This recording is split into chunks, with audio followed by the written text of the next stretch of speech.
Hello दोस्तों, स्वागत है आपका हमारे इस चैनल द स्टडी नाउ पर। आज हम आपको अपने यूपीपी एग्जाम से रिलेटेड अपने जीके की पहली क्लास पढ़ाएंगे। जैसा कि पिछली क्लासेस में हमने हिंदी की क्लास पढ़ी है और अब हम जीके की क्लासेस पढ़ाएंगे। जैसा कि हम आपको पहले ही बता चुके हैं कि हमारे पर वीडियो में यानी कि हर एक वीडियो में 25 MCQ क्वेश्चन प्रोवाइड किए जाएंगे और हमारा उद्देश्य रहेगा कि कम समय में आपको ज्यादा से ज्यादा नॉलेज प्रोवाइड कर सकें। तो चलिए दोस्तों, शुरू करते हैं अपना आज का ये वीडियो। इसमें हमारा जीके का पहला क्लास है जिसमें हम आपको 25 MCQ क्वेश्चन बताएंगे। आपको ये भी बता दें कि हमारे वॉइस प्रॉब्लम थोड़ा सा रहेगी, क्योंकि इस समय शुरुआती दौर में हमारे वॉइस की प्रॉब्लम कुछ ज्यादा ही आ रही है। तो वॉइस हमारा बिल्कुल क्लियर नहीं हो पाएगा, लेकिन इतना क्लियर जरूर रहेगा कि आप लोग उसे समझ सके और सुन सके। और हमारे आने वाली वीडियो में कोशिश करेंगे कि हमारा वॉइस और बेहतर हो सके। तो चलिए दोस्तों, शुरू करते हैं ये वीडियो। पहला क्वेश्चन है, निम्नलिखित में से भारतीय इतिहास के पूर्व व्यक्ति राजगुरु ने किस क्रांतिकारी संगठन की स्थापना की थी? तो आपको बता दें दोस्तों, भारतीय इतिहास के पूर्व व्यक्ति यानी कि राजगुरु जो है भारतीय इतिहास के पूर्व व्यक्ति हैं। आपको यह पता ही होगा, भगत सिंह, राजगुरु और सुखदेव, इन तीनों ने देश के लिए शहीद हो गए थे। इसीलिए इनको कहा गया भारतीय इतिहास के प्रमुख व्यक्ति, क्योंकि ये भारतीय इतिहास के प्रमुख व्यक्तियों में से आते हैं। तो इसमें पूछा गया है कि राजगुरु ने किस क्रांतिकारी संगठन की स्थापना की थी? आर्य समाज, गदर पार्टी, अखिल भारतीय किसान सभा, हिंदू मुस्लिम सभा। तो आपको बता दें दोस्तों, राजगुरु ने गदर पार्टी की स्थापना की थी, यानी कि option number B is the right answer. Next question है, भारतीय स्वतंत्रता सेनानी राजगुरु किसे कहा जाता है? यानी कि भारतीय स्वतंत्रता सेनानी राजगुरु ये उपाधि है। तो यही पूछा गया है कि किसे कहा जाता है? चंद्रशेखर आजाद को, भगत सिंह को, राम प्रसाद बिस्मिल को, इनमें से कोई नहीं। तो आपको बता दें दोस्तों, भारतीय स्वतंत्रता सेनानी राजगुरु को राम प्रसाद बिस्मिल जी को कहा जाता है। इसलिए option number C is the right answer. Next question है, गिरि राष्ट्रीय अभ्यारण्य कौन से राज्य में है? गिरि राष्ट्रीय अभ्यारण्य कौन से राज्य में है? तो गिरि राष्ट्रीय अभ्यारण्य हमारा गुजरात में है, यानी कि गुजरात में जो है। नेक्स्ट क्वेश्चन है, शरीर का सबसे ज्यादा काम करने वाला अंग कौन सा है? हृदय। यानी कि शरीर का सबसे ज्यादा काम करने वाला अंग कौन सा है? हृदय, यकृत, मस्तिष्क, इनमें से कोई नहीं।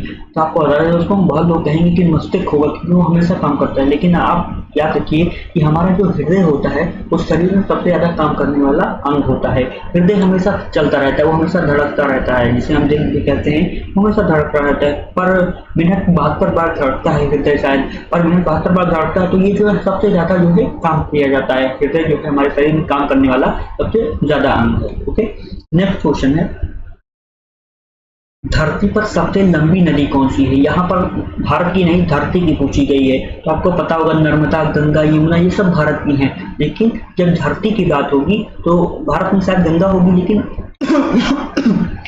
लेकिन जब हम आपको बात करेंगे पूरे विश्व की धरती की, तो वो होगी नील नदी। Option number C is the right answer. Nile नदी जो है पूरे धरती की सबसे लंबी नदी मानी जाती है।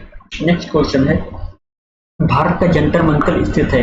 इंदौर, नोएडा, दिल्ली, इनमें से कोई नहीं। तो आपको बता दें दोस्तों, भारत का जंतर मंतर जो है वो दिल्ली में स्थित है और दिल्ली में ही इंडिया गेट, लाल किला, कुतुब मीनार और ऐसे बहुत से घूमने वाले प्लेसेस मौजूद हैं जो कि दिल्ली में ही स्थित हैं। खांसी थोड़ा बहुत आ रही है, ये जो है स्थित है। तो नेक्स्ट क्वेश्चन है, निम्नलिखित में से निम्न में से शांति का प्रतीक रंग कौन सा है? हरा, पीला, सफेद, आसमानी। तो आपको बता दें दोस्तों, आपने हमारा तिरंगा कलर देखा होगा। तिरंगा में पहले केसरिया, फिर सफेद, फिर जो है हरा रंग आता है। तो हमारा जो केसरिया रंग है वो बलिदान का प्रतीक है, सफेद रंग शांति का प्रतीक है और हरा रंग हरियाली का प्रतीक है। ऐसा हमको बचपन में नहीं बताया जाता है। इसमें पूछा गया है शांति का प्रतीक रंग कौन सा है? तो शांति का प्रतीक सफेद रंग है, ऑप्शन नंबर सी। पर यहाँ बात करें हरा की, तो हरा जो है हरियाली का प्रतीक है। और बात क्या है केसरिया की, तो केसरिया जो है बलिदान का प्रतीक है। नेक्स्ट क्वेश्चन है, कौन सा जानवर रेगिस्तान का जहाज कहलाता है? ऊंट, हाथी, जिराफ, इनमें से कोई नहीं। तो आपको बता दें दोस्तों, जो रेगिस्तान का जहाज कहा जाता है वो ऊंट को कहा जाता है, क्योंकि जहाज मतलब जैसे पानी होता है ना, तो पानी दूर दूर तक देखिए समुद्र रहता है। तो समुद्र में कौन सा चलता है? शिप चलते हैं, बड़ी बड़ी जहाजें चलती हैं समुद्र में। उसी तरह रेगिस्तान में जब दूर दूर तक देखेंगे तो आपको कोई बालू बालू दिखेगा, धूल मिट्टी ये सब दिखेगा। इसलिए पूछा गया रेगिस्तान का जहाज, यानी कि कहा जाता है रेगिस्तान का शिप। तो वो ऊंट को कहा जाता है, क्योंकि ऊंट जो है एक बार पानी पीने के बाद कई सारे घंटे चलता रहता है और वो जो है अपने कंधे पर जो है हम लोगों को बैठाकर वो चलता रहता है। तो इसलिए रेगिस्तान का जहाज जो है ऊंट को कहा जाता है। नेक्स्ट क्वेश्चन है, अंग्रेजी वर्णमाला में कितने अक्षर? ये सब बहुत आसान क्वेश्चन है, पहला वीडियो है तो आसान क्वेश्चन है। 26 लेटर आप लोगों को पता ही होगा, जो है अंग्रेजी वर्णमाला में 26 अक्षर होते हैं, तो B is the right answer.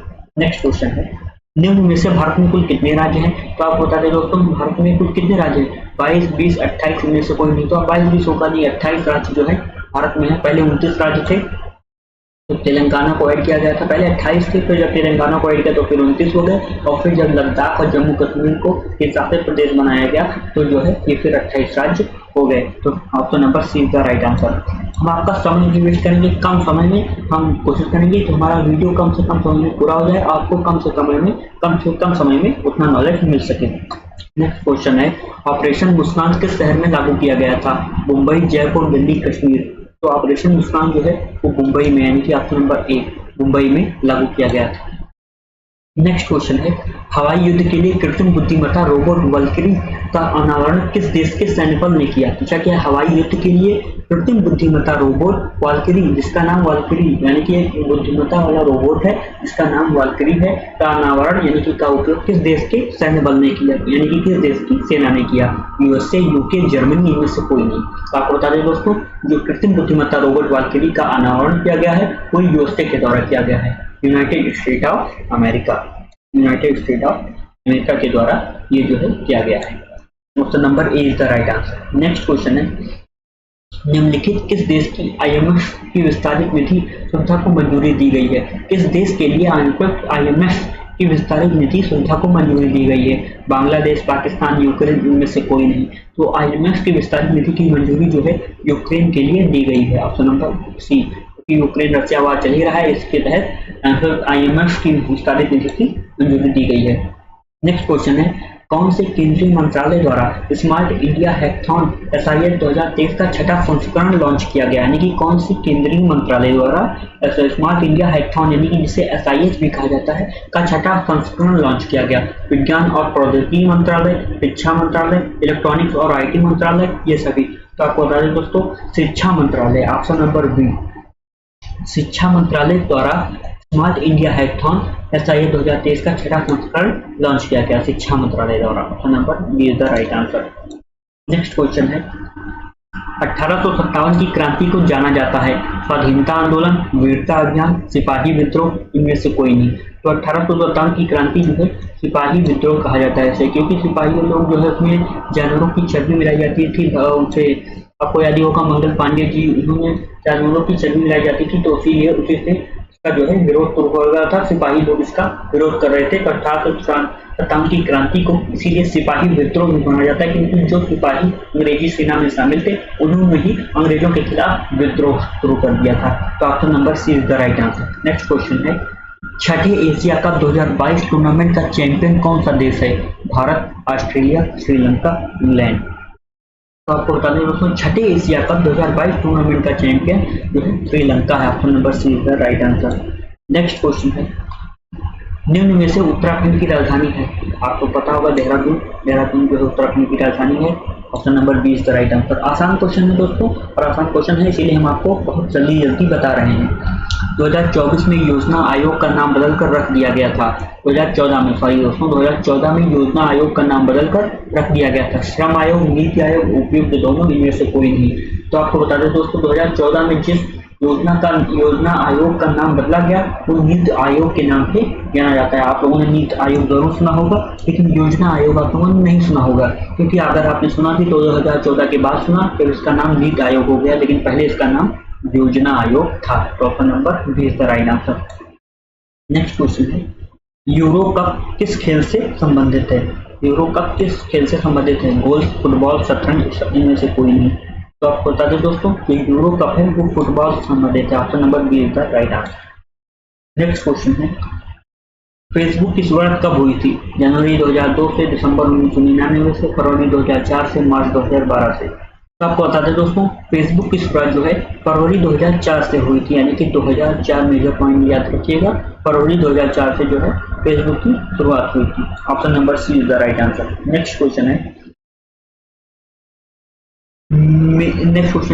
Meningitis रोग किसको प्रभावित करता है? मेनिनजाइटिस रोग एक प्रकार का रोग है, मेनिनजाइटिस वो किसको प्रभावित करता है? वृक्क को, यकृत को, हृदय को, मस्तिष्क को। तो आपको बता दें दोस्तों, जो मेनिंजाइटिस रोग है वो सीधा मस्तिष्क को प्रभावित करता है, यानी कि मस्तिष्क को प्रभावित करता है। तो एक प्रकार से कह सकते हैं कि मस्तिष्क का रोग है, यानी कि क्योंकि ये मस्तिष्क को प्रभावित करता है। नेक्स्ट क्वेश्चन है, सौर सेल को बनाने में किस तत्व का प्रयोग होता है? Magnesium, sodium, calcium, silicon. तो सौर सेल को बनाने में, तो सौर सेल को बनाने में सिलिकॉन का प्रयोग होता है। Option number D is the right answer. Next question है, हजामत का शीशा कौन सा है? उत्तल, अवतल, समतल, परवलयी। पूछा गया हजामत का शीशा। तो हजामत का शीशा जिसमें आप सामने बैठे होंगे तो आपको सामने दिखेगा, ये जो है अवतल, एक प्रकार का अवतल शीशा है, अवतल लेंस इसमें लगा रहता है, अवतल शीशा जो है।